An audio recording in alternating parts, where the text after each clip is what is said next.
പ്രിയമുള്ളവരെ, അറിവ് നേടുന്നതിനുള്ള ഒരു പ്രധാനമായ മാർഗമാണ് വായന. വായന നമ്മെ സംസ്കാരമുള്ളവരും വിശാല മനസ്കരുമാക്കി തീർക്കും.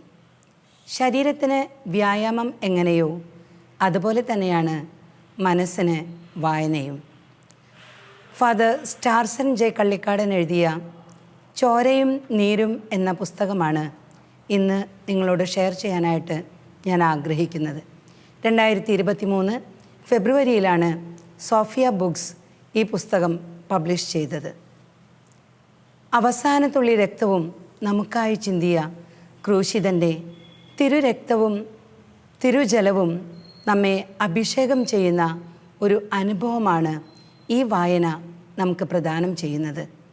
അതെ, നമുക്കായി അവസാനത്തുള്ളി രക്തവും ചിന്തിയ ആ ക്രൂശിതനോട് ചേർന്ന് ഈ വായനയിലൂടെ നമ്മുടെ അനുദിന ജീവിതത്തെ മാറ്റിയെടുക്കാൻ നമുക്ക് ശ്രമിക്കാം. ഫാദർ സ്റ്റാർസൻ ജെ കള്ളിക്കാടൻ്റെ 31ാമത്തെ പുസ്തകമാണ് ചോരയും നീരും. 17 ആൽബങ്ങളും അദ്ദേഹം പ്രസിദ്ധീകരിച്ചിട്ടുണ്ട്. അതുപോലെ തന്നെ തിരുരക്ത അഭിഷേക പ്രാർത്ഥന, കുരുക്കഴിക്കുന്ന മാതാവിനോടുള്ള പ്രാർത്ഥന, ധ്യാന ടോക്കുകൾ എന്നിവയും യൂട്യൂബിൽ സെർച്ച് ചെയ്താൽ നിങ്ങൾക്ക് കാണാവുന്നതാണ്. 50 അധ്യായങ്ങളായാണ് ഈ പുസ്തകത്തെ വിഭജിച്ചിട്ടുള്ളത്. അനുദിന ജീവിതത്തിൽ നമുക്ക് അനുഭവപ്പെടുന്ന പല കാര്യങ്ങളും ക്രൂശിതനോട് ചേർന്ന് നിന്ന് വീണ്ടും കാഴ്ചകളെ ഉൾക്കാഴ്ചകളാക്കാൻ ഈ അധ്യായങ്ങൾ നമ്മെ സഹായിക്കുന്നു. വിവിധ തലക്കെട്ടോടു കൂടിയുള്ള ഈ അധ്യായങ്ങളിൽ ഏറ്റവും അധികം നമ്മുടെ ശ്രദ്ധ പതിയുന്നത് പരിഹാസം എന്നുള്ള ഒരു അധ്യായത്തിലാണ്. ജീവിതത്തിൽ പരിഹാസം നേരിടാത്ത ആരാണ് ഇന്ന് ഈ ലോകത്തിലുള്ളത്? ഒരു കൊച്ചുകുട്ടി കവിതാ മത്സരത്തിന് കവിത പഠിച്ച് പാടുമ്പോൾ ആ സ്റ്റേജിലുള്ള ഫിയർ കൊണ്ട് കുട്ടി പലപ്പോഴും കവിത മറന്നു പോകും. പക്ഷെ ആ കവിത മറന്നു പോകുന്ന ആ കുട്ടിക്ക് കാണുന്നവർ നൽകുന്ന കൂവൽ അത് വലിയൊരു പരിഹാസമല്ലേ? അതോടുകൂടി ഒത്തിരിയേറെ കഴിവുകളുള്ള ആ വ്യക്തി പിന്നീട് ഒരിക്കലും സ്റ്റേജിനെ അഭിമുഖീകരിക്കാൻ ആഗ്രഹിക്കുന്നില്ല. കുട്ടികളില്ലാത്ത ദമ്പതിമാരോട് ഇതുവരെയും വിശേഷമൊന്നും ആയില്ലേ എന്ന് ചോദിക്കുന്ന ഓരോ വ്യക്തികളും അവരുടെ മനസ്സിനെ കുത്തിക്കീറുകയാണ്. ഇതുപോലെ ഓരോ ദിവസവും നാം തമാശ പറയാനായി മറ്റൊരു വ്യക്തിയെ കളിയാക്കുക എന്ന ഒരു സംഭവവും അരങ്ങേറുന്നുണ്ട്. നമ്മുടെ ഓരോ ദിവസത്തെ ജീവിതത്തിലും മറ്റുള്ളവരെ പരിഹസിക്കാതെ ജീവിക്കാൻ നമുക്ക് പരിശ്രമിക്കാം. നോമ്പിനോടനുബന്ധിച്ചും അതുപോലെ തന്നെ വാർഷിക ധ്യാന അവസരങ്ങളിലും വലിയ വലിയ പ്രതിജ്ഞകൾ നാം ഏറ്റെടുക്കാറുണ്ട്. എന്നാൽ വലിയ പ്രതിജ്ഞകളേക്കാൾ നമുക്ക് ആവശ്യം ഞാനിനി ആരെയും പരിഹസിക്കില്ല എന്നുള്ള ഒരൊറ്റ പ്രതിജ്ഞയാണ്. അതെ, ആ പ്രതിജ്ഞ നമ്മുടെ ജീവിതത്തെ മാറ്റിമറിക്കും. മറ്റുള്ളവരെ പരിഹസിക്കാത്ത, നമ്മളെക്കാൾ മറ്റുള്ളവർക്ക് വില നൽകുന്ന, അവരെ ആദരിക്കുന്ന, അംഗീകരിക്കുന്ന ഒരു ജീവിതശൈലി നാം കെട്ടിപ്പടുക്കുകയാണെങ്കിൽ നമുക്കും നമ്മുടെ ജീവിതത്തിൽ വലിയ വിജയങ്ങൾ നേടിയെടുക്കാനാകും. ഈ വായന നമ്മെ നയിക്കുന്ന മറ്റു അധ്യായങ്ങളുണ്ട്. പ്രത്യേകിച്ച് മരം എന്ന ആദ്യത്തെ അധ്യായം. ഓരോ മരവും കാട്ടിൽ നിൽക്കുന്നത് മരക്കുരിശാകാൻ അത്രയേറെ മേന്മയുള്ള മരങ്ങൾ തന്നെയാണ്. പക്ഷേ പലപ്പോഴും മരം വെട്ടി ആ മരത്തിൻ്റെ അടുത്തെത്തുമ്പോൾ ഒഴുകി മാറുന്നത് കൊണ്ടോ അല്ലെങ്കിൽ കാതലില്ലാത്തത് കൊണ്ടോ പലപ്പോഴും അത് മരക്കുരിശായി മാറാറില്ല. നമ്മളാകുന്ന മരവും ചിലപ്പോഴൊക്കെ കരിഞ്ഞുണങ്ങി വെള്ളമില്ലാതെ നിൽക്കാറില്ലേ? ജീവജലത്തിൻ്റെ അരുവി ക്രിസ്തുവിലൂടെ നമ്മിലേക്കൊഴുകിയാൽ ആറ്റുതീരത്ത് നിൽക്കുന്ന നല്ല മരം പോലെ നമുക്കും ഫലങ്ങൾ പുറപ്പെടുവിക്കുവാനും നിറയെ ഇലകൾ ചൂടി നിൽക്കാനും സാധിക്കും. അതിനാൽ നമ്മുടെ ഓരോ ദിവസത്തെ ജീവിതവും ക്രൂശിതനോട് ചേർന്ന് നിന്ന് ക്രമപ്പെടുത്തുവാൻ, കുരിശിൽ നമുക്ക് വേണ്ടി ഉയർന്നു നിൽക്കുന്ന ഈശോയിലേക്ക് നോക്കുവാൻ നമുക്ക് പരിശ്രമിക്കാം. അടുത്ത ഒരു അധ്യായത്തിലേക്ക് കടക്കുമ്പോൾ ശിമയോൻ എന്ന ഒരു കഥാപാത്രത്തെയാണ് ഈ അധ്യായത്തിൽ അവതരിപ്പിക്കുന്നത്. കുരിശിൻ്റെ വഴിയിൽ 5ാം സ്ഥലത്ത് കാണുന്ന ശിമയോൻ പലപ്പോഴും സ്വന്തം അഭിപ്രായം കൊണ്ടല്ല, സ്വന്തം സ്നേഹം കൊണ്ടല്ല ഈശോയുടെ കുരിശ് ചുമക്കുന്നത്. പടയാളികൾ അദ്ദേഹത്തെ നിർബന്ധിക്കുന്നത് കൊണ്ടാണ്. അതിനാൽ തന്നെ നാം 14 സ്ഥലവും കഴിയുമ്പോൾ 5-ാം സ്ഥലം ഒഴിച്ച് ബാക്കി ഒറ്റ സ്ഥലത്തും ശിമയോനെ കണ്ടെത്തുന്നില്ല. കാരണം എന്താണ്? നമ്മൾ ചിന്തിക്കുമ്പോൾ കാണുന്ന ഒരു കാര്യമുണ്ട്. നിർബന്ധപൂർവം കുരിശ് ചുമക്കുന്നതുകൊണ്ട് നമുക്ക് ജീവിതത്തിൽ യാതൊരു നേട്ടവുമില്ല. പക്ഷെ ദൈവത്തോടുള്ള സ്നേഹത്തെ പ്രതിയാണ്, സ്വയം ആഗ്രഹിച്ചിട്ടാണ് ആ കുരിശ് ചുമക്കുന്നതെങ്കിൽ നമ്മുടെ ജീവിതത്തിൽ വിശുദ്ധരാകാൻ വേറെ യാതൊന്നും ആവശ്യമില്ല. മറ്റൊരധ്യായത്തിലേക്ക് കടക്കുമ്പോൾ തനിയെ എന്നാണ് ആ അധ്യായത്തിന് പേരിട്ടിരിക്കുന്നത്. ജീവിതത്തിൽ പലപ്പോഴും നാം തനിയെ ആയി പോകുന്ന അവസരങ്ങളുണ്ട്. പ്രത്യേകിച്ച് നമ്മുടെ ജീവിതത്തിൽ സ്നേഹിക്കുന്നവരോ കരുതുന്നവരോ ഒക്കെ നമ്മെ ഉപേക്ഷിച്ചു പോകുന്ന ഒരു നിമിഷം നമ്മുടെ ജീവിതത്തിൽ നമുക്ക് അനുഭവപ്പെടും. ആ നിമിഷത്തിലൊക്കെ ഞാൻ തനിച്ചായിപ്പോയി, അവഗണിക്കപ്പെട്ടു പോയി എന്നുള്ള ചിന്തകളിൽ നിന്നും മാറിക്കൊണ്ട് കുരിശിൽ കിടക്കുന്ന ഈശോയെ നോക്കാൻ നാം തയ്യാറാവുകയാണെങ്കിൽ, ആ ക്രൂശിതനോടൊപ്പം ഇരിക്കാൻ തയ്യാറാവുകയാണെങ്കിൽ, ഈശോയുടെ കരുണക്കടലിൽ നമ്മെ മുക്കാൻ നാം തന്നെ തയ്യാറാവുകയാണെങ്കിൽ അവിടെ സൗഖ്യമായി, അഭിഷേകമായി നമ്മുടെ ജീവിതം മറ്റുള്ളവർക്കുള്ള അനുഗ്രഹമായി മാറുകയാണ്. നാം ഒരിക്കലും തനിയെയല്ല. പക്ഷെ പലപ്പോഴും നമ്മുടെ ജീവിതത്തിൽ തനിയെ ആയിപ്പോയി എന്നുള്ളൊരു ചിന്ത നമ്മുടെ ഉള്ളിലേക്ക് കടന്നു വരാറുണ്ട്. ഈ അവസരങ്ങളിലൊക്കെ ദേവാലയങ്ങളിലേക്ക് കടന്നു ചെല്ലാൻ സാധിക്കുമെങ്കിൽ അങ്ങനെയോ, അല്ലെങ്കിൽ ഏതെങ്കിലും ഒരു കുരിശുരൂപം കയ്യിലെടുത്തുകൊണ്ട് ആ കുരിശുരൂപത്തിലേക്ക് ആഴമായി സ്നേഹാർദ്രമായി നോക്കിയിരിക്കാൻ അല്പസമയം നിങ്ങൾ കൊടുക്കുകയാണെങ്കിൽ നിങ്ങളുടെ ജീവിതത്തിലെ കുടുംബജീവിതത്തിലുള്ള ബുദ്ധിമുട്ടുകളോ, അതുപോലെ തന്നെ പ്രവർത്തന മേഖലയിലുള്ള ബുദ്ധിമുട്ടുകളോ, ഔദ്യോഗിക രംഗത്തുള്ള ബുദ്ധിമുട്ടുകളോ തരണം ചെയ്യാൻ വേറെ യാതൊന്നും ആവശ്യമില്ല. ദൈവത്തിന് നാം സമയം കൊടുത്താൽ ആ സമയം 100 ഇരട്ടിയായി ദൈവം നമുക്ക് തിരിച്ചു തരും. അതെ, അതാണ് ഈ അധ്യായം നമുക്ക് പകർന്നു തരുന്നത്. അതുപോലെ തന്നെ മറ്റൊരു അധ്യായമാണ് ഉപവാസം. ഉപവാസം എന്ന് പറയുമ്പോൾ നമ്മൾ പലപ്പോഴും ഇപ്പോൾ സൗന്ദര്യം ആഗ്രഹിക്കുന്ന ആൾക്കാരാണെങ്കിൽ സൗന്ദര്യ രംഗത്തേക്ക് കടന്നു ചെല്ലുമ്പോൾ പ്രകൃതി ചികിത്സക്കാരൊക്കെ ആദ്യം പറയുന്നൊരു വാചകമാണ് ഉപവസിക്കുക, ഭക്ഷണം ക്രമീകരിക്കുക, ഡയറ്റ് ക്രമീകരിക്കുക. ഇവിടെ നമ്മൾ ഉപവാസം എന്ന് പറയുമ്പോൾ ഭക്ഷണം ക്രമീകരിക്കുന്നതോടൊപ്പം ദൈവത്തോടുകൂടി ഉപവസിക്കുക എന്നൊരർത്ഥം കൂടി കൊടുക്കുകയാണ്. ഭക്ഷണം നമ്മൾ ഉപേക്ഷിക്കുന്നതോടൊപ്പം ദൈവത്തോടൊപ്പം നമ്മളായിരിക്കുമ്പോൾ, പ്രത്യേകിച്ച് ഉപവസിക്കുമ്പോൾ നമ്മുടെ ജീവിതത്തിൽ കണ്ടുവരുന്ന 4 അത്ഭുതങ്ങളുണ്ട്. ഒന്ന്, രോഗസൗഖ്യം ലഭിക്കുന്നു. നമ്മുടെ മനസ്സിന് ശാന്തത ലഭിക്കുന്നു. അത്ഭുതകരമായ വർണ്ണനാതീതമായ സന്തോഷത്തിലേക്ക് നമുക്ക് കടന്നു വരാനാകുന്നു. ദൈവസാന്നിധ്യം അനുഭവിക്കുന്നു. നാം അനുഭവിച്ച ദൈവസാന്നിധ്യം മറ്റുള്ളവരിലേക്ക് കരുണയായി സ്നേഹമായി കൊടുക്കുവാൻ നമുക്ക് സാധിക്കുന്നു. അതെ, ഈ പുസ്തകത്തിൻ്റെ താളുകളിലൂടെ നാം കടന്നു പോകുമ്പോൾ നമുക്ക് അനുഭവപ്പെടുന്ന ഒരു കാര്യമാണ് നമ്മുടെ ജീവിതത്തിൽ നമ്മൾ എങ്ങനെയാണ് മറ്റുള്ളവർക്ക് കാരുണ്യം കൊടുക്കേണ്ടത്, വേദനിക്കുന്നവരുടെ അടുത്ത് എങ്ങനെയാണ് ഇരിക്കേണ്ടത്, അവർക്ക് എങ്ങനെയാണ് സ്നേഹം പകർന്നു കൊടുക്കേണ്ടത്, മറ്റുള്ളവരിലേക്ക് എങ്ങനെയാണ് ദൈവത്തിൻ്റെ സ്നേഹം പകർത്തി കൊടുക്കേണ്ടത്.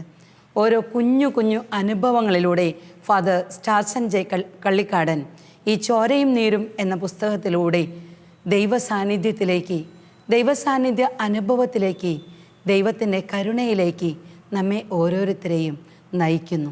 2ാമത്തെ അധ്യായമാണ് കഴുത. പലപ്പോഴും നമ്മുടെ ജീവിതത്തിൽ നിങ്ങൾ വിഡ്ഢികളാണോ, നിങ്ങൾക്ക് അറിവില്ലേ, എന്താണ് ഇങ്ങനെ ചെയ്യുന്നതെന്നുള്ള പല ചോദ്യങ്ങളും ഫേസ് ചെയ്യേണ്ട ആവശ്യം വരാറുണ്ട്. അപ്പോഴൊക്കെ നമ്മൾ ഓരോരുത്തരും ചിന്തിക്കും, ഞാൻ മറ്റുള്ളവരെക്കാൾ ബുദ്ധി കുറഞ്ഞവളാണോ, കഴുതയാണോ? നോമ്പുകാലത്തിൽ ഓശാന ഞായറാഴ്ച കഴുതപ്പുറത്ത് കയറി യാത്ര ചെയ്യുന്ന യേശുക്രിസ്തുവിനെയാണ് നാം കാണുന്നത്. അത് നോമ്പുകാലത്ത് വെറുമൊരു ബൈബിൾ വായനയായി മാത്രം കടന്നു പോകാതെ നാം അതിലേക്ക് ആഴത്തിലിറങ്ങുകയാണെങ്കിൽ ആ കഴുത യേശുവിനെ ചുമന്നുകൊണ്ടാണ് നടന്നത്. നമ്മുടെ ജീവിതത്തിൽ ഓരോ നിമിഷവും യേശുവിനെ ചുമന്നുകൊണ്ട് നാം നടക്കുകയാണെങ്കിൽ അത്ഭുതകരമായ പരിവർത്തനം പല കാര്യങ്ങളിലും നമുക്ക് കാണാനായിട്ട് കഴിയും. യേശുവിനെ ചുമക്കുന്ന കഴുതയാവുക. നാം തന്നെ നടന്നു പോയാൽ അനുഭവങ്ങളോ അനുഗ്രഹങ്ങളോ ഉണ്ടാവുകയില്ല. നമ്മുടെ ശിഷ്യന്മാർ, പ്രത്യേകിച്ച് പത്രോസും പൗലോസും നടന്നു പോകുന്ന ഇടങ്ങളിലെല്ലാം രോഗസൗഖ്യം ലഭിക്കാൻ രോഗികളെ കൊണ്ടുവന്ന് കിടത്തുക സ്വാഭാവികമായിരുന്നു. അതെ, നാം ദൈവത്തെ ചുമന്നുകൊണ്ട് നടന്നാൽ നാം നടക്കുന്ന വീഥികളിൽ മറ്റുള്ളവർക്ക് കരുണ നൽകാനും സ്നേഹം നൽകാനും അത്ഭുതങ്ങൾ നൽകാനും രോഗസൗഖ്യം നൽകാനും ദൈവത്തിൻ്റെ സാന്നിധ്യം നമ്മെ ശക്തരാക്കും. ദൈവം നിങ്ങളെ ഓരോരുത്തരെയും ഓരോ നിമിഷവും അനുഗ്രഹിക്കട്ടെ. മറ്റൊരധ്യായമാണ് വിധിവാചകങ്ങൾ. നമുക്ക് പലപ്പോഴും മറ്റുള്ളവരുടെ കുറ്റങ്ങൾ കണ്ടുപിടിക്കാനാണ് കൂടുതൽ കഴിവുള്ളതെന്നാണ് എനിക്ക് തോന്നിയിട്ടുള്ളത്. നന്മകൾ കണ്ടുപിടിക്കാൻ നാം പരിശ്രമിക്കാറുണ്ട് പലപ്പോഴും.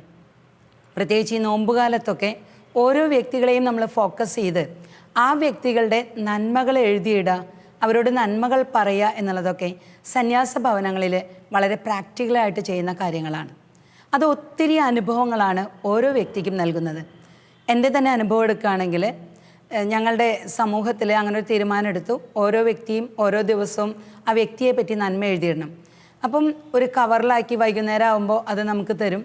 ഞാനത് വായിച്ചു നോക്കിയപ്പോൾ നമുക്ക് കുറേ കാര്യങ്ങളൊക്കെ അറിയാവുന്നതാണെങ്കിലും ഒത്തിരി കാര്യങ്ങൾ, നമ്മളിലുള്ള കഴിവുകൾ, നമ്മളിലുള്ള നന്മകൾ മറ്റുള്ളവർ എടുത്തു കാണിക്കുന്നത് കാണുമ്പോൾ ഒത്തിരി സ്നേഹവും സന്തോഷവും ആത്മവിശ്വാസവും അനുഭവപ്പെടുന്നതായിട്ട് തോന്നിയിട്ടുണ്ട്. അപ്പം നമ്മുടെ ജീവിതത്തിൽ പലപ്പോഴും നമ്മുടെ ഈ വിധിവാചകങ്ങൾ എന്ന് പറയുന്ന അധ്യായത്തിൽ പറയുന്നത്, നമ്മൾ എന്ത് കാണുമ്പോഴും മറ്റുള്ളവരിലെ കുറ്റങ്ങൾ, കുറവുകൾ കാണാനാണ് പരിശ്രമിക്കാറ്.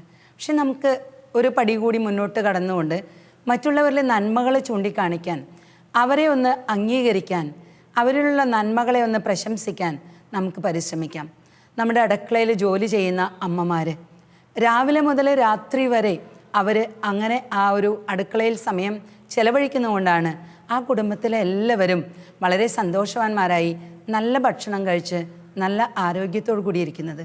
പക്ഷെ വല്ലപ്പോഴും ആ അമ്മമാരെ അംഗീകരിക്കാനോ സ്നേഹിക്കാനോ നല്ല വാക്ക് പറയാനോ പ്രശംസിക്കാനോ നമ്മൾ പരിശ്രമിക്കാറുണ്ടോ?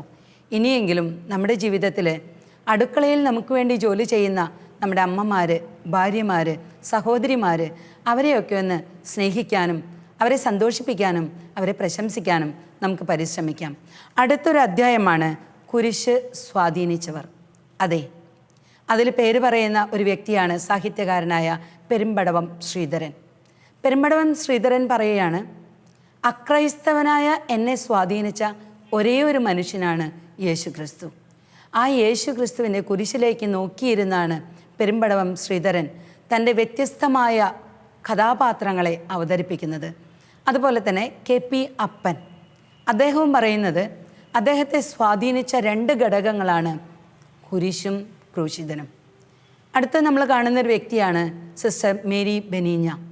അതെ, സിസ്റ്റർ മേരി ബെനീഞ്ഞ സിസ്റ്റേഴ്സൊന്നും കവിത എഴുതാത്ത ഒരു കാലഘട്ടത്തിൽ കവിതകളിലൂടെ താൻ മനസ്സിലാക്കിയ, തന്നെ സ്വാധീനിക്കുന്ന ക്രൂശിതനെ മറ്റുള്ളവരുടെ മുൻപിലേക്ക് ആനയിച്ചവളാണ്.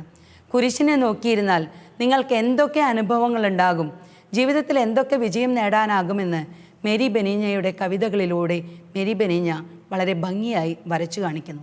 അതുപോലെ മദർ തെരേസയും തൻ്റെ അനുദിന ജീവിതത്തിൽ ആദ്യം തന്നെ ക്രൂശിതനെ നോക്കിയിരുന്ന് 1 മണിക്കൂർ ആരാധന നടത്തിയിട്ടാണ് തൻ്റെ പ്രവർത്തന രംഗങ്ങളിലേക്ക് ഇറങ്ങിയിരുന്നത്.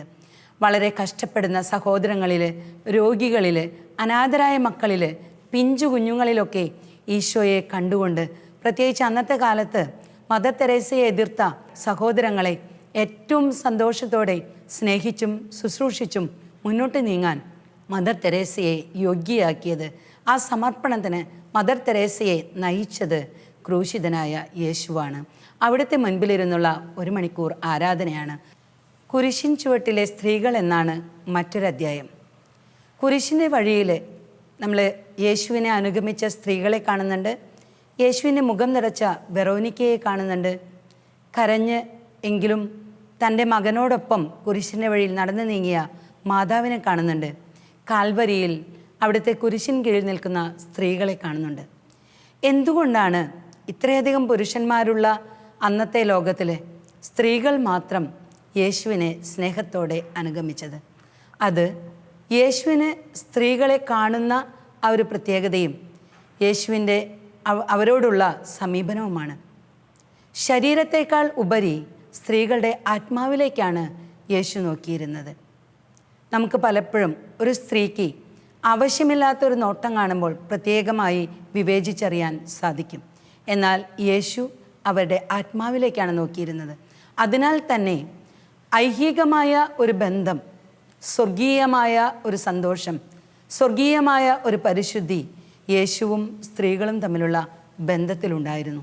അതുകൊണ്ടാണ് ഓരോ നിമിഷവും യേശുവിനോടൊപ്പം ആഗ്രഹിക്കാൻ, യേശുവിനോടൊപ്പം നടക്കാൻ എല്ലാം ആഗ്രഹിച്ച ശിഷ്യന്മാർ പോലും യേശുവിനെ ഉപേക്ഷിച്ചപ്പോൾ സ്ത്രീകൾ മാത്രം യേശുവിനെ അനുഗമിക്കുകയും കുരിശിൻ ചുവട്ടിൽ നിന്ന യോഹന്നാനോടൊപ്പം മാതാവും അതുപോലെ തന്നെ മറിയവും കുരിശിൻ ചുവട്ടിൽ ഉണ്ടായിരുന്നത്. നമുക്കും നമ്മുടെ ജീവിതത്തിൽ സ്ത്രീകളെ പ്രത്യേകിച്ച് അവരുമായി ഇടപഴകുമ്പോൾ സംസാരം, നോട്ടം, പെരുമാറ്റം എന്നീ കാര്യങ്ങളിൽ മാന്യത പുലർത്തുവാൻ, പ്രത്യേകിച്ച് അവരുടെ ആത്മാവുമായി കാര്യങ്ങൾ സംസാരിക്കുവാൻ നമുക്ക് പ്രത്യേകമായി പരിശ്രമിക്കാം. മറ്റൊരു അധ്യായമാണ് ആയുധം. പലപ്പോഴും യേശുവിനെ പിടിക്കാൻ വന്ന സൈനികർ ആയുധം കൊണ്ടാണ് വന്നിരുന്നത്. അതുപോലെ യേശുവിനെ പ്രതിരോധിക്കാനായിട്ട്, യേശുവിനെ രക്ഷിക്കാനായിട്ട് പരിശ്രമിച്ച പത്രോസും വാളെടുത്ത് അവരിൽ ഒരുവനെ വെട്ടുന്നു. പക്ഷെ യേശു പറയുകയാണ്, വാൾ നിൻ്റെ ഉറയിലിടുക. ആയുധം എന്ന് യേശു ഉദ്ദേശിക്കുന്നത് നാം ഇന്ന് കരുതുന്ന പോലെയുള്ള ആയുധങ്ങളല്ല. ദൈവവചനമാകുന്ന വാൾ ധരിക്കുവാനും ആത്മീയ ആയുധങ്ങൾ കൂടെ കൊണ്ട് നടക്കുവാനുമാണ് യേശു ആവശ്യപ്പെടുന്നത്.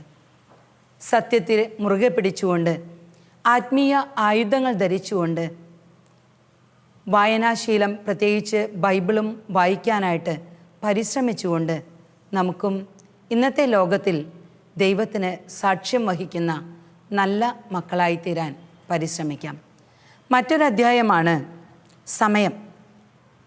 പലപ്പോഴും സമയമില്ലാത്തതുകൊണ്ട് നമ്മളെല്ലാം ഓടുകയാണ്. ദിവസത്തിൽ 24 മണിക്കൂറുണ്ട്. പക്ഷേ 48 മണിക്കൂർ കിട്ടിയാലും നമ്മുടെ ഒരു ദിവസത്തെ ജോലി തീരുകയില്ല എന്ന പോലെയാണ് നാം എല്ലാം തിരക്ക് പിടിച്ച് ഓടിക്കൊണ്ടിരിക്കുന്നത്. നമ്മൾ ഈ ചെലവഴിക്കുന്ന സമയം 10 മണിക്കൂർ കൊണ്ട് ചെയ്തു തീർക്കേണ്ട ഒരു കാര്യം യേശുവിൻ്റെ സന്നിധിയിൽ അരമണിക്കൂർ ഇരുന്നാൽ വെറും 4 മണിക്കൂറുകൾ കൊണ്ട് ചെയ്തു തീർക്കാൻ സാധിക്കുമെന്നുള്ളതിന് ഉത്തമ ഉദാഹരണമാണ് എന്നെപ്പോലെയുള്ളവർ. ഒത്തിരിയധികം ജോലിയുണ്ടെങ്കിലും തമ്പുരാൻ്റെ സന്നിധിയിൽ സ്നേഹത്തോടെ ഇരിക്കുകയാണെങ്കിൽ നാം ചെയ്യുന്ന ജോലിയിലെല്ലാം ദൈവത്തിൻ്റെ സ്നേഹവും സഹായവും വാത്സല്യവും അനുഭവിക്കാനായിട്ട് സാധിക്കും. കുറച്ച് സമയം കൊണ്ട് തന്നെ കുറേ അധികം ചെയ്തു തീർക്കേണ്ട ഉത്തരവാദിത്തങ്ങൾ ചെയ്തു തീർക്കാൻ നമുക്കാകും.